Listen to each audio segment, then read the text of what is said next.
और रोजगार की बहार आने वाली है। मुख्यमंत्री नीतीश कुमार ने मिशन मोड में 7 निश्चय पार्ट 2 के लक्ष्य को पूरा करने के लिए अधिकारियों को निर्देश जारी किया है। एक साल में करीब 4.5 लाख नौकरी और 11 लाख रोजगार दिए जाने का लक्ष्य निर्धारित किया गया है।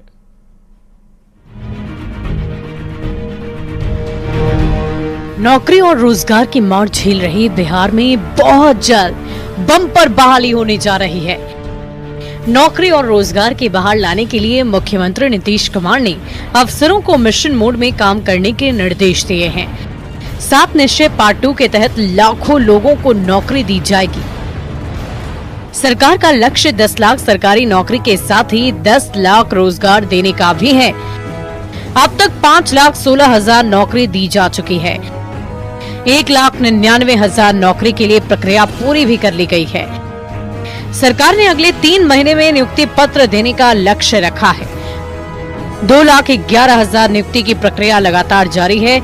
इस वित्तीय वर्ष यानी 2024-25 के लिए 11 लाख से ज्यादा रोजगार देने का लक्ष्य सरकार की ओर से रखा गया है। बिहार में बम्पर वैकेंसी 7 निश्चय पार्ट 2 के तहत निकाली जाएगी। अगले 3 महीनों में करीब 2 लाख लोगों को सरकारी नियुक्ति पत्र देने का लक्ष्य रखा गया है। इसके लिए सभी विभागाध्यक्षों को निर्देश भी सरकार ने जारी कर दिए हैं। इसके साथ ही मुख्यमंत्री नीतीश कुमार ने परीक्षा में धांधली और पेपर लीक को लेकर भी विधानसभा के अगले सत्र में सख्त कानून लाए जाने की बात कही है। बिहार में नौकरी की बहार को लेकर सियासत भी जारी है। सरकारी नौकरी देने के अपने वादे पूरी करने को लेकर सरकार बेहद गंभीर है। सत्ता पक्ष जहां सरकार की योजना को जमीन पर उतारने के लिए उत्साहित है, तो वहीं विपक्ष नौकरी को लेकर अपनी क्रेडिट ले रहा है।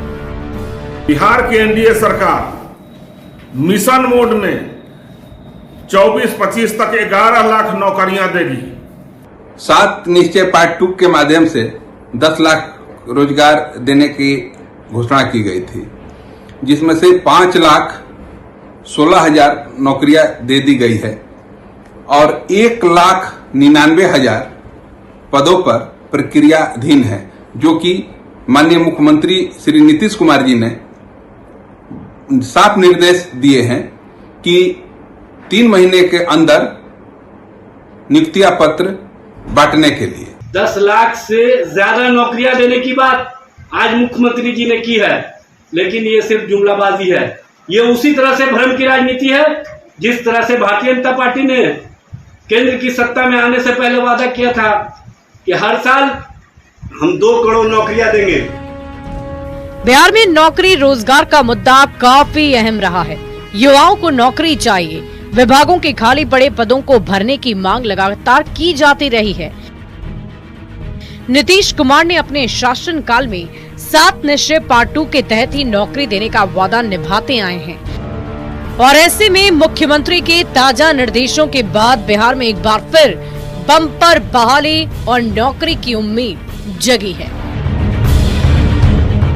न्यूज़ 18 के लिए पटना से शैलेंद्र और संजय कुमार की रिपोर्ट। बिहार में नौकरी की बहार को लेकर सियासत भी जारी है। हम पार्टी ने कहा है कि एनडीए ने जो वादा किया है उसे पूरा करेगी, तो कांग्रेस ने कहा कि नीतीश कुमार युवाओं को लॉलीपॉप दिखा रहे हैं। तो 7 निश्चय पार्ट 2 के तहत नौकरी मिलेगी और बिहार में रोजगार पर सीएम का यह निश्चय है। 10 लाख सरकारी नौकरी देने का लक्ष्य इस बार रखा गया है। 10 लाख रोजगार देने का भी इसके साथ लक्ष्य है और ये लक्ष्य की तरफ लगातार सरकार आगे बढ़ रही है। अब तक की अगर बात करें तो 5,16,000 नौकरी दी जा चुकी है। कुमार जी का इरादा सबको पता है, वो जो कहते हैं वो करते हैं। एनडीए की सरकार पूरी मुस्तैद है।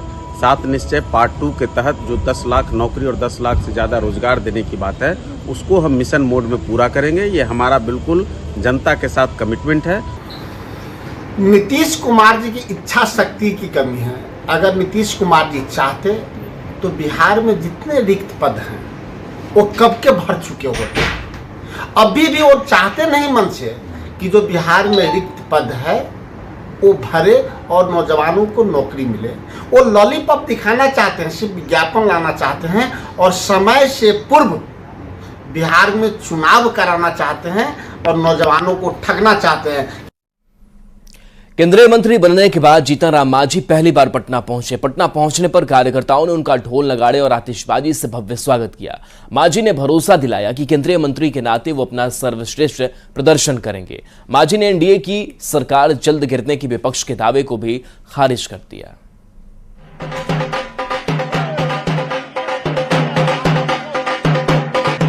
ढोल नगाड़े के साथ जमकर आतिशबाजी। ये तस्वीरें हैं केंद्रीय मंत्री जीतन राम मांझी की ग्रैंड वेलकम की। केंद्रीय मंत्री बनने के बाद मांझी पहली बार पटना पहुंचे, जहां कार्यकर्ताओं ने उनका जोरदार स्वागत किया। जीतन राम मांझी की आरती उतारी गई। काफी संख्या में बैनर, पोस्टर और झंडे के साथ पार्टी के कार्यकर्ता जो हैं अपने नेता का स्वागत कर रहे हैं। स्वागत से अभिभूत जीतन राम मांझी ने केंद्रीय मंत्री बनाने के लिए पीएम मोदी को धन्यवाद भी दिया। मांझी ने कहा कि पीएम मोदी ने उन्हें अपने विजन का विभाग दिया है और वो बेहतर काम करेंगे। नरेंद्र मोदी जी ने कह करके हमको कहा है कि मैं अपने विजन का विभाग आपको दिया है और हम समझते हैं कि मेरे लिए भी एक परीक्षा की घड़ी है। हम अपना सर्वोत्तम करने का प्रयास करेंगे।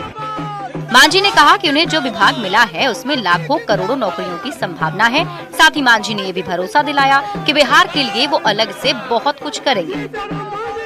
AIME जो विभाग हमको मिला है उसमें लाखों लाख नहीं करोड़ों करोड़ की नौकरियां हैं और मिलेगी, इसलिए इस लाइन पर भी हम लोग बहुत आगे बढ़े हुए हैं। जैसे बिहार में हमें समझ में आता है कि कुछ कम काम हुआ है। बिहार में हम अपने विभाग का जितना भी प्रोजेक्ट है, इसके जो जनसंख्या है उसके आलोक में इसको पूरा हम देंगे, सहभागिता देंगे। जीतन राम मांझी ने पत्रकारों के एक एक सवाल का जवाब भी दिया। विपक्ष के इस दावे पर कि एनडीए सरकार गिर जाएगी, जीतन राम मांझी ने कहा कि सरकार पूरे 5 साल चलेगी। वो लोग जो कहते हैं मन बहलाने के लिए कहते हैं, सच्चाई यही है कि 5 साल बहुत बढ़िया से काम होगा और पहला और दूसरा टर्म में नरेंद्र मोदी जी जो काम किए हैं उससे आगे बढ़ करके वो काम करेंगे। जीतन राम मांझी ने ईवीएम पर विपक्ष के सवालों को भी सीधे सीधे खारिज कर दिया। ईवीएम पर जब क्या सवाल करते हैं, जब सुप्रीम कोर्ट और इसका जो एक कमेटी बनी थी उसने कहा कि ईवीएम का कहीं कोई दोष नहीं है, ईवीएम सब तरह से ठीक है, तो फिर उनको तो सिर्फ दोष लगाना है अपनी कमजोरी को छिपाने के लिए। केंद्रीय कैबिनेट में जगह मिलने के बाद जीतन राम मांझी और उनकी पार्टी का उत्साह चरम पर है। हम कार्यकर्ता पूरे जोश में हैं, तो मांझी भी आत्मविश्वास से भरे हुए हैं। जीतन राम मांझी अपने सर्वश्रेष्ठ प्रदर्शन का दावा कर रहे हैं। न्यूज़ 18 के लिए पटना से संवाददाता संजय कुमार की रिपोर्ट। सीतामढ़ी से पहली बार सांसद बने देवेश चंद्र ठाकुर का विवादित बयान सामने आ गया। जेडीयू सांसद ने कहा कि वे 22 साल से राजनीति कर रहे हैं। यादव और मुसलमानों के लिए उन्होंने काफी काम किया, पर अब वे इन दो समुदाय का काम नहीं करेंगे। देवेश के इस बयान पर बिहार की सियासत सुलग गई है। सवाल यही है कि आखिर जेडीयू सांसद ने ऐसा बयान क्यों दिया, ये भी कि सांसद के काम में यादव मुसलमान का नाम क्यों। नाम देवेश चंद्र ठाकुर, जेडीयू सांसद सीतामढ़ी। आइए चाय पीजिए।